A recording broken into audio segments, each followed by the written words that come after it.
5 of a Swiss day 1 already. Once again, you know, I know it's only day 1, but getting an early start on the Swiss stage is going to be beneficial for the teams. Did you notice something here, Renmar? It's an Impure Rage Nolan Renmar for one shot. Oh, yeah. Back in the day, before obviously when Nolan Back was in the still day. meta, it was Lethal Ignition. Yeah. Yep. I'm not too sure about the Impure Rage. I guess it's the same kind of value you would get from like a Frederick going for Impure Rage, right? Yeah. You get it, translate it over, you clear really quick, and that's exactly what he's doing already. One shot, taking away the green cam without any help, even without mid-prio. Actually, I think that is something that we saw in MPLP-H. When we saw the Nolan 1 or 2 times, it was also just Impure Rage already. Then Nolan was packing the Lethal Ignition for the burst. So really just going for the utility instead. It's one of those picks, as you look at the rest of the emblems here, that the windows, like the windows up opportunity for a Nolan have to be on point. That's one of the more difficult things to make work. Yes, you can still kind of get away relying on that ultimate, but you know, nonetheless, it's also just relying on the team to make this work. And it's going to be interesting to see how they do, because even with the Uranus pick for Kid Bomba, you know, we've seen the Uranus struggle a little bit earlier on today, but they're going to make a play up here. Yeah, get the all in over. Good Mondo Shocker locks one shot down, but is able to dash away to safety. Just a bit of a skirmish down below. Ven going to be taken very low. Hiko doesn't have Flicker, and Ven will save his. Okay, early action. They're still going to stay up on this side too. One shot is ready. I mean, multiple members from Team Spirit up. They still want to go for this kill if they can. Oh, instant all in. First blood for Bomba.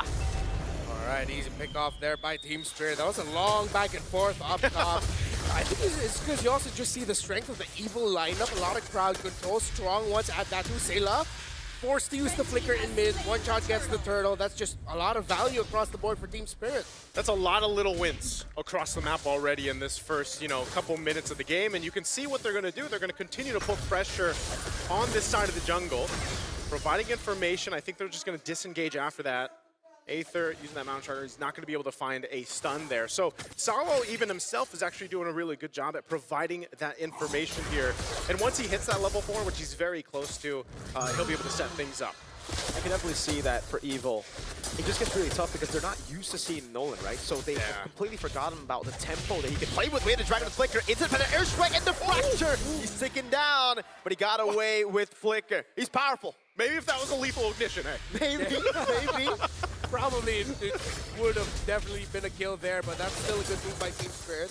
Sawo setting the tempo now after they got the ball rolling after that first turtle. And yeah, I gotta agree with you. I think that's the tricky thing about Nolan when he hasn't shown up in a while. Is like he's good at just showing up, dealing a bunch of bursts, making it look like the team is backed off, and the next thing you know, he's back. Yeah, it's one of the, again, one of the highlights that he played into, you know, when Nolan was picked up so much before. They're going to, I thought they were going to actually go for a kick here, but not able to get the angle they were looking for. You can see Sailor's holding on to that feathered airstrike. They're still a bit of ways from this turtle to come up here, though. So powerful. Once he's landing on that level 4 on this Tigreal, we'll see if they can then make a counter punch themselves. Right now, they're just kind of scrambling around. You can really see the difference, though, in itemization as well, because Sawo, he went for a red roam item first before the conceal. This is usually what you go for, so you get gold, XP, quick. Powerful, went for conceal all the way from the start. That's why he's just been really falling behind in level. He only now just got level 4. Sawo's going to be looking for the play again. Knows he doesn't have the flicker, but won't be able to find the kick in time. The Shunfu was not used to cancel out the hammer knockup. Was he just wait? Did he wait a little bit? He seemed like he waited a little bit too long. It's like, you know, he almost kind of faked himself out on that one, trying to set it up, but they're going to push Aether back. Yeah, Bomba's just doing so much right now. Pops in the Consecration. Ven even getting chunked there by the Uranus. Sawo is going to have to wait for the cooldown of Wade the Dragon to be back up with Sunset Lover on the Feather Airstrike. Trying to find an opening here. Here, Aether powerful all together. Here's Sawo. Aether's going to be zoned away. That's going to be Black Dragon from over to one shot. Mounting shot to peel for himself now. As powerful is going to be there with the implosion, kiting back away. Kid Bomba able to flicker out now. Sawo is caught in the midst of it all and gets taken very low. One shot, still able to win out the retry. Bomba again against 4 will be able to buy enough time getting one as one shot dives in under turret. Powerful's low. One shot gets a double. Sunset Lover setting up, but they got a turret juggle well. Fade away. Powerful gets out again. Powerful gets out, but at the cost of his team, man. I mean, that was a whole lot for Team Spirit to capitalize on. That takes a lot. Lance Rio? That's Lance Rio. Lance Rio. Smooth move. Oh, kick. clean from Saul. Already shutting the doubters up about his choke. Yeah, I think he's showing us that is a comfort for him. Showing us? Yeah, He's showing us, man. He's showing us. He's making it work, definitely. Glowing Wand now for Sayla, Dominus Ice for Sawo. The Team Spirit, they can't keep this up. Again, expected when you have a lineup with a Uranus and a Cho together, you're most likely going to be dominating the early game, as Evil will be looking for their power spike around the Claude. They have to start playing for Ven now and see if they can give him significantly faster farm. Yeah, well, that's one of the unfortunate things about a Claude. You know, you basically have to wait for that Trinity to come up. Oh, no. Whoa. Oh, no. Yeah, the kill goes over to Powerful. Sao's getting caught on the turret by the amount of shotgun, but they are able to get a trade off of it, and it's Sayla. I'm interested. I'm wondering, did he also get caught by the Tigreal there? Because, yeah, the implosion's gone, so just great response from Evil to at least get something on both sides of the map. Yeah, I think Bamba did not expect the full commit there. Yeah. I mean, I'm sure he's happy, thinking that, like, oh, you had to use your ultimate on me. But at the end of the day, a win is a win for Evil, especially with the team trying to catch up. 12 seconds before the next turtle spawns, Ven is still trying to catch up on the item, still only has one full item, and that's the Corrosion Scythe. Yeah, that's what I was saying. You need plenty of time to build up there, man, and that's one of the unfortunate things about Claude. But once it's there, you know, this combination, this team comp, that Evil does have. Look at one can't shot. work. Yeah, well, look at. I mean, he's been here the entire game, man. This is maybe what Nolan does best. You know, the traps. Always great to have a Nolan play like that, but it really is, again, off-putting for Evil. They pop an amount of shocker, actually is able to show where the Nolan is, so they go straight for it. Gear goes over Petrify. Instant Purify out now. Sawa with the way to Dragon, able to lock Gear down, but it's going to be the potion, the peel away from them, but they go all in again. The Blazing Duet is able to get Sawa down, but now one shot joins in the fight. Fracture doesn't land. Aether able to get the turtle. Team Spirit looking for the chase, but won't be able to chase all the way unless the Feather Airstrike comes up in time. Sunset Lover gets the shot, and one shot. It's like a combo fracture. Sayla gets out with the Valentina.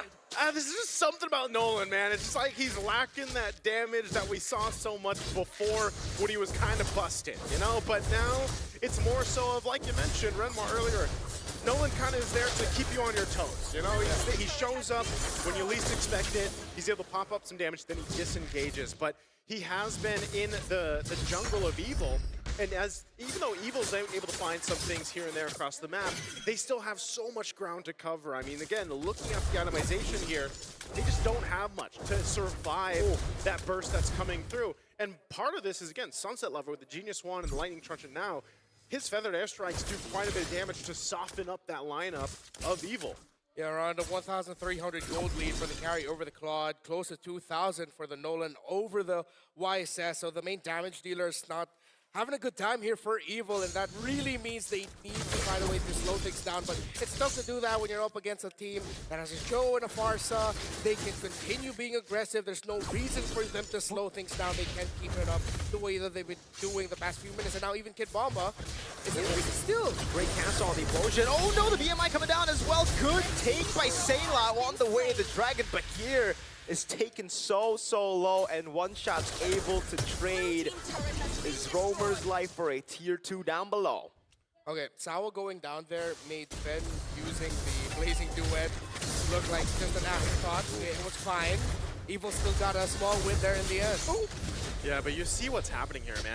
If they spend a little bit too long in front, even their tankier members, their tankier heroes are getting shredded to half health. Wow. There it is, Swift Trinity achieved already for Hiko under that 10-minute mark. So, you know, he's online on the carry.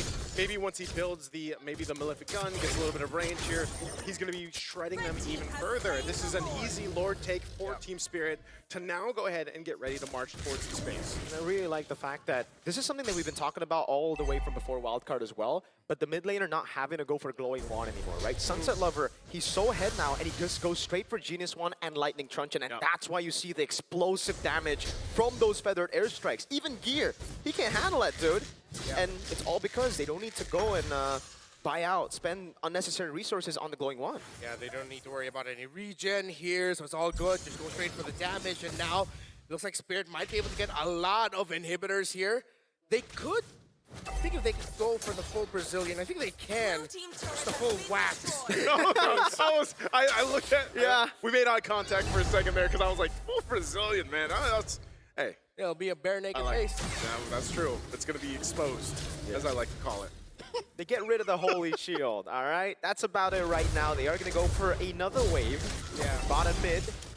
But yeah, for now, it's just them playing it safe. They don't really need to do anything too crazy. Bomba does pop in Consecration, baits on the Mountain Shocker away, and now tries to zone them in the backline. Skier goes in for the Furious Dive of the Petrify, and is able to land it on Hiko as Sayla steals the Feather Airstrike and zones them back, says, all right, that's enough, brother. I got to say, like, the fact that they're down 8, almost 9,000 gold, that's an okay defense. You know, you need to buy yourself enough time to go ahead and let Ven get these items that he needs, and that's getting it more difficult. Now, Team Spirit, they're still going to stay on this side of the map if they want to. Sawo could literally lead into this space and force a fight if he wants to with a flicker. So if Feather Airstrike comes down, they might just want to get this turret, but still having difficulty actually getting to these turrets and getting them down. But Hiko now does pick up that Malefic Gun, so he's got a little bit more of that range. Kid Bomba as well gets himself the Chastised Pauldron. So that power spike is... It's already been there for Team Spirit, and Evil is having a difficult time at trying to match the survivability that they need. That's why this time, being able to buy more of this time is important for more so their frontliners, especially powerful, man. We've seen it so many times, guys. If a Tigreal is able to get a set up, like on multiple members. Yeah, and I think that's why Team Spirit have just been playing around the Feathered Airstrike during the base siege. It's like, okay, clear minion waves. They didn't force anything. Okay, we're not going to force anything. They're worried that they'll just walk into a big implosion that will risk turning this an 8k gold lead into 5, which makes things more manageable. And if they mess up even more, it could go down to 3, maybe even things out. So Spirit are still just taking their conditions, making sure they get the items. They have BOD now for a one-shot. Lord is up at 16. They're playing that split where in out. One shot is going away from the rest of the team, and he's the one managing the minion waves. So they're still very fundamental here. This is the thing, it's just not fun to be powerful, you know, trying to scout things out, and the next thing you know, he's at half health, he's got to go reset. They most likely can't do anything about this Lord. It's going to be quickly taken down by Team Spirit. So they'll try to scrap up what they can on this side of the jungle, but Sao goes for a kick, not the direction he was looking for. Yeah. He'll take it though, again, not expending that flicker because the play here is it'll be back up by the time the Lord goes and gets towards base here. So this is potentially now for Team Spirit a winning angle off this push. It's going to be crucial for Evil to make this work. And if we look at the defense capability of this lineup, we have to see what Sayla, I'm sure he's going to get the Feathered Airstrike. They need that to be able to survive this push from the Lord here. Sure. Wings and the Endless Battle now by Gear and Aether respectively, with the Lord marching in 10,000 gold lead. This should be endable, but knowing Team Spirit and seeing how they've been playing the past few minutes, they still might also just go for, okay, we got a tower, we still don't have a kill, let's wait for the next minion wave, because they're really just very wary about Gear and Powerful chaining crowd controls together and punishing Team Spirit. Yeah, he got a Mlbb gun on Hiko. Oh my goodness, the Lightning Truncheon doing so much. A bait on the implosion by one shot with the fracture. Sawo gets the immortality. Will be going for a crazy play with the Dragon and Flicker, but it actually sends him off here. So they're popping the Black Dragon form now with Sunset Lover, and Hiko is able to just run through Gear. The Lord is going on the base. Powerful is going to be shredded down as well as Hiko goes straight for the base, and they'll end it at 14 minutes.